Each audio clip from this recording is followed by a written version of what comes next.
We were listening to the first reading of St. Paul to the Romans. We would say that St. Paul is a spiritual man, as he is experiencing the movements of the Spirit, what it does in his own life and how it's being communicated to us. Today, we wouldn't use the word spiritual. Today we would say, oh, he's a mystic. That's what we have gained in the time, so that we could see that he is a mystic. He's in quite a close union with God, that he moves with the very same movements of the Spirit, but at the same time, he's spiritual. So he is being moved by the Spirit. He knows how the Spirit moves, and above all, that it knows us better than we know ourselves better. So we can hear from St. Paul then revealing to us what the workings of the Spirit within his own soul, so that we could also be attentive to those kinds of movements.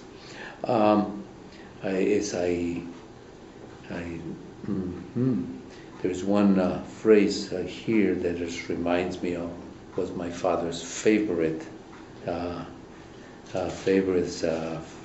phrase that he uses. Intercedes for it.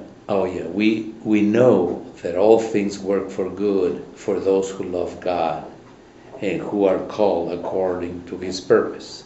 So we know all things work for good for those who love God.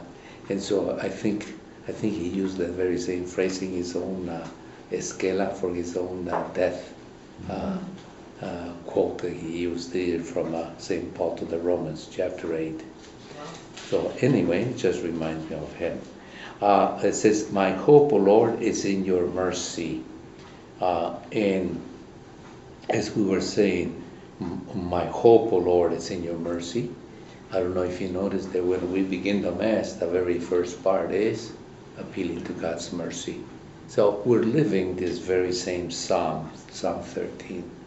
And the practice of the Church is so profound and deep that all we have to do is go back to something in the Mass, and it brings out that reality.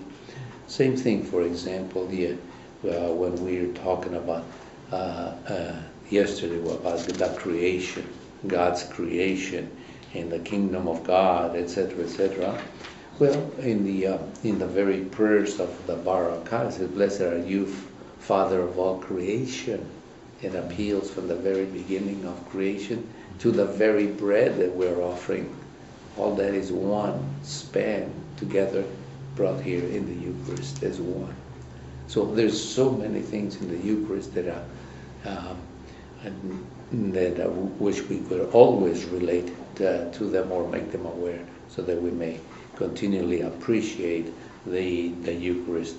And so finally, let us then continue with the Eucharist, so that will open up the Scriptures for us, open up the Mass itself that is filled with the Scriptures, and as Jesus is passing through towns and villages, as he is visiting each one of us, we are a town or a village, and he keeps on teaching us.